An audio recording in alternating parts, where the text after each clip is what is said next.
सुरंग से 41 मजदूरों को निकालने में लगेगा 1 महीना। विदेश से आए एक्सपर्ट ने चौंकाया, बताई जल्दबाजी न करने की वजह। उत्तरकाशी में रेस्क्यू रुकने के बाद 41 मजदूरों का इंतजार लंबा खींच गया है।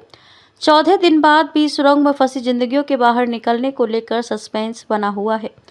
अंदर 41 जिंदगियां हैं और बाहर रेस्क्यू ऑपरेशन की चुनौतियों से जूझते बचाव दल के सदस्य।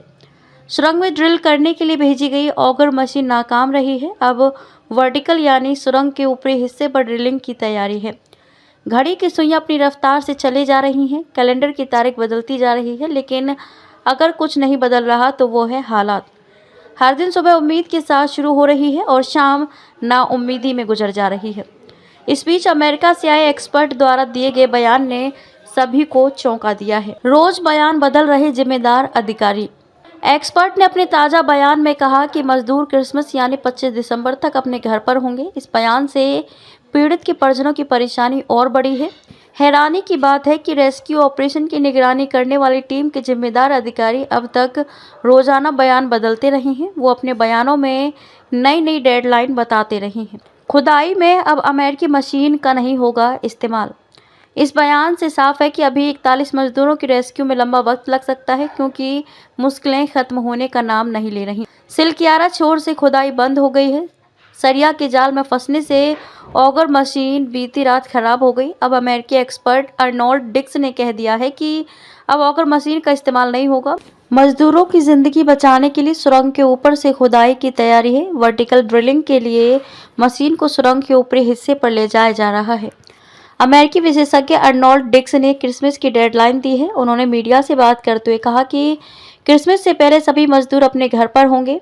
वह सुरक्षित हैं। अगर रेस्क्यू में जल्दबाजी की गई तो और मुश्किलें बढ़ सकती हैं, इसलिए पूरी सावधानी के साथ सुरंग में रेस्क्यू ऑपरेशन चलाया जा रहा है। उन्होंने कहा कि इसका मतलब है कि अब से 1 महीने में 41 लोग घर सुरक्षित होंगे। मुझे बिल्कुल नहीं पता कि कब। मेरा मतलब है कि हमें जल्दबाजी नहीं करनी चाहिए। हमें बस सबसे महत्वपूर्ण बात पर विचार करना चाहिए और वो ये है कि सभी सुरक्षित घर आएं। मुझे विश्वास है कि वे क्रिसमस पर सब घर होंगे। मैंने कभी वादा नहीं किया था कि ये जल्दी हो जाएगा। मैंने कभी वादा नहीं किया कि ये आसान होगा। मैंने कभी नहीं कहा कि ये कल हो जाएगा। मैंने कभी नहीं कहा कि ये आज रात होगा। वे सुरक्षित रहेंगे। सीएम पुष्कर धामी ने बताया रेस्क्यू का अगला चरण। आपको बता दें कि सीएम पुष्कर सिंह धामी ने शनिवार को सुरंग में फंसे मजदूरों को निकालने के लिए चलाए जा रहे रेस्क्यू ऑपरेशन का जायजा लिया। इसके बाद उन्होंने कहा कि मुझसे मजदूरों ने कहा कि हमें खाना मिल रहा है, चिंता करने की जरूरत नहीं है। हम प्रार्थना कर रहे हैं कि हम जल्द से जल्द यहाँ से निकल सकें। उन्होंने कहा कि यहाँ सभी संसाधन उपलब्ध हैं। प्लाज्मा कटर की तरह जो उपकरण यहाँ नहीं है उसे लाया जा रहा है।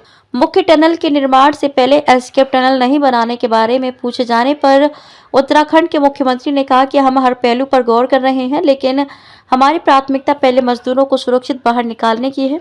उन्होंने कहा कि जीपीआर मैपिंग विश्वसनीय नहीं है, इसे रेस्क्यू में जुटे अधिकारी स्वीकार कर रहे हैं। रेस्क्यू टीम ने माना जीपीआर मैपिंग विश्वसनीय नहीं है। गौरतलब है कि जीपीआर मैपिंग करने वाली टीम ने कहा था कि 48 मीटर की ड्रिलिंग के बाद आगे की राह आसान है, क्योंकि ऑगर मशीन के रास्ते में अब कोई मेटल ऑब्जेक्ट नहीं पड़ेगा। लेकिन ये बात गलत साबित हुई और कल शाम ड्रिलिंग के दौरान ऑगर मशीन लोहे की जाल में फंसकर टूट गई। इसके बाद विशेषज्ञ वर्टिकल ड्रिलिंग पर भी विचार कर रहे हैं। इसके लिए मशीन तैयार करके सुरंग के ऊपर पहुंचा दी गई है।